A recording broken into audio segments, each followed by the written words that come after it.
Hello மக்களே, நான் உங்கள் gamer. Welcome to way gamer. நான் டிராஃபிக் ரைடர் என்ற ஒரு கேம் போட போகிறேன். நான் கூட சொல்லியிருந்தேன். அதில் இப்போ ஆரம்பிச்சிட்டேன். இப்போ ஒரு சண்டே மட்டும் இந்த வீடியோ வரும். முதல் எல்லாத்துக்கும் ஹாப்பி தீபாவளி.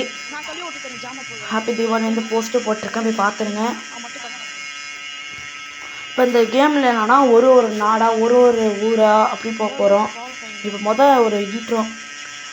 இப்போ நம்ம போயிட்டுருக்கோம். இப்போ கரேஜுக்கு போயிட்டோம். இதான் கரேஜ் எடுத்து நம்ம இந்த வண்டி எடுத்து தான் நம்ம டூருக்கு போக போகிறோம். நம்ம டூர் ஸ்டார்ட் பண்ணிட்டோம். அடுத்து நம்ம இப்போ திருச்சி, என் சொந்த ஊர் திருச்சிலேருந்து எப்படியோ ஒரு தஞ்சாவூர் போயிட்டு அப்படியே வேறு ஒரு பொண்ணு மாதிரி. இப்போ அது பாலத்தை தாண்டி இன்னும் கொஞ்சம் தூரம் போய் அது இது தீபாவளின்னு வாட்டி போட்டிருக்கேன். அடுத்த சண்டே அடுத்த வீடியோ வந்துடும். இப்போ வந்துட்டோம். இந்த பாலத்தை தாண்டினா அந்த சிட்டி வந்துடும். அதை தாண்டணும். ஹலோ, பாய். இந்த வீடியோ நல்லா இருந்தால் கமெண்ட் பண்ணுங்கள், லைக் பண்ணுங்கள்.